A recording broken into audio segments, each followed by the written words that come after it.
यूहू, कैसे हैं आप सभी। मैं हूं दीपांशु शर्मा और आप देख रहे हैं एग्जैक्टली। दोस्तों, आज मैं आपके लिए 3 न्यूज लेके आया हूं। वो तीनों न्यूज बहुत रेलेवेंट है।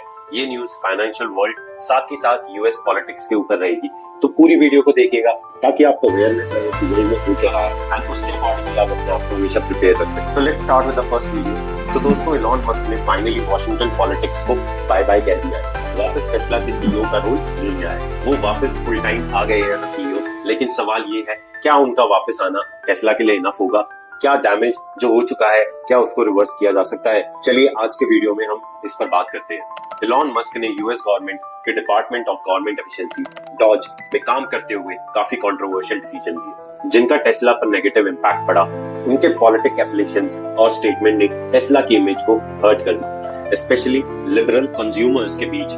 रिजल्ट, टेस्ला की सेल्स यूरोप में 39% तक गिरी और जर्मनी में 62% की गिरावट देखी। यूएस एंड चाइना में भी उनकी सेल्स डिक्लाइन। इसके अलावा टेस्ला का नेट इनकम Q1 2025 में 71% तक गिरा। अब मस्क ने अनाउंस किया है कि वो अपना पॉलिटिकल इन्वॉल्वमेंट कम करेंगे और टेस्ला पर फोकस करेंगे। उनका प्लान है रोबो टैक्सी सर्विस लॉन्च करने का ऑस्टिन में और full self driving FSD technology को इम्प्रूव करने का। मस्क के कंट्रोवर्शियल बिहेवियर ने टेस्ला की रेपुटेशन को काफी नुकसान पहुंचाया है। तो दोस्तों, इलॉन मस्क का टेस्ला में वापस आना एक पॉजिटिव स्टेप है, लेकिन जो डैमेज हो चुका है उसे ठीक करना टाइम कंज्यूमिंग होगा। क्या मस्क अपने एक्शन से टेस्ला की इमेज को रिस्टोर कर पाएंगे? ये तो वक्त ही बताएगा। चलिए हमारी सेकंड न्यूज पे आते हैं। आज हम बात करेंगे एक ऐसे टॉपिक पर जो सिर्फ अमेरिका की पॉलिटिक्स पर नहीं बल्कि पूरे डेमोक्रेटिक सिस्टम की इंटीग्रिटी पे है। क्या एक प्रेसिडेंट को लीगल टर्म्स का मतलब डिफाइन करना चाहिए?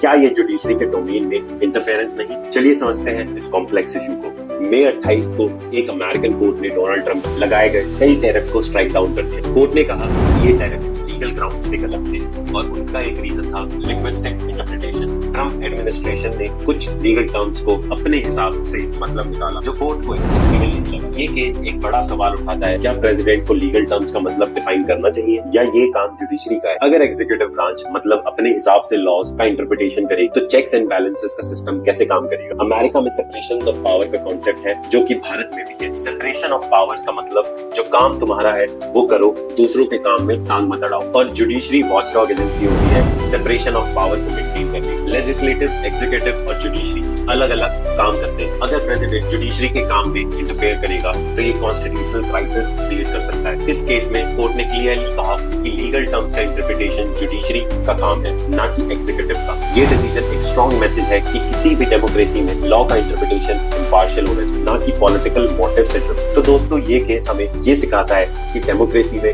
हर ब्रांच का एक अपना रोल होता है। जब एग्जीक्यूटिव अपनी बाउंड्रीज क्रॉस करता है तो जुडिशरी का काम है उसे चेक करना। ये बैलेंस ही एक हेल्दी डेमोक्रेसी की निशानी होती है। आपका क्या कहना है इस मुद्दे पर? क्या आपको लगता है कि प्रेसिडेंट को लीगल टर्म्स की इंटरप्रिटेशन करना चाहिए? अपनी राय कमेंट में जरूर देना अगर आपको ये वीडियो इन्फॉर्मेटिव लग रही हो तो दोस्तों, हमारी जो थर्ड न्यूज है, अब हम एक ऐसे इशू पे बात करने वाले हैं जहां पॉलिटिक्स, एजुकेशन और ग्लोबल इमेज तीनों टकरा रही है। हार्वर्ड यूनिवर्सिटी जो अमेरिका का इंटेलेक्चुअल प्राइड है, आज नया बैटलफील्ड बन चुका है। ट्रंप और उनके एलाइज हार्वर्ड ये जैसे इंस्टीट्यूशन पर निशाना साधे हुए कह रहे हैं कि ये जगह वोक, एलिटिस्ट और एंटी अमेरिकन बनी हुई है। पर इस सब के पीछे क्या पॉलिटिक्स है?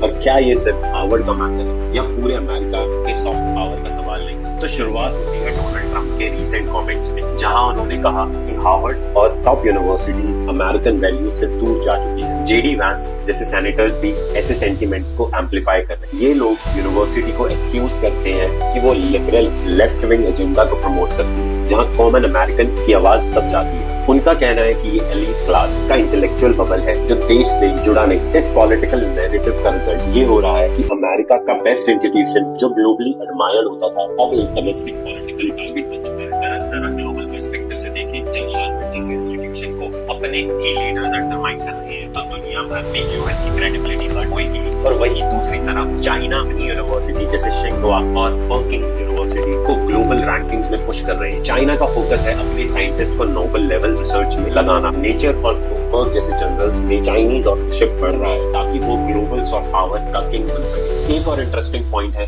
कि कुछ अमेरिकन बिलियनियर्स और फॉर्मर डिप्लोमैट्स जैसे पेनी प्रिट्जकर इस इमेज को बचाने की कोशिश कर रहे हैं। लेकिन क्या ये कोशिश इनफ होगी अगर यूएस कांग्रेस और पॉलिटिकल लीडर्स अपने ही इंस्टीट्यूशन पर अटैक कर रहे हैं? तो दोस्तों अगर ये देखा जाए तो ये सिर्फ हार्वर्ड का इशू नहीं है, ये अमेरिका के ग्लोबल इन्फ्लुएंस का मैटर है, जहां एजुकेशन, रिसर्च और इनोवेशन से बनाई गई इमेज अब पॉलिटिकल वेपन बन रही है। तो अगर आपको ये वीडियो पसंद आई तो लाइक करना ना भूलिएगा, सब्सक्राइब करना ना भूलिएगा, do not forget to press the bell icon because it's exactly what you need and it's exactly why Deepanshu Sharma.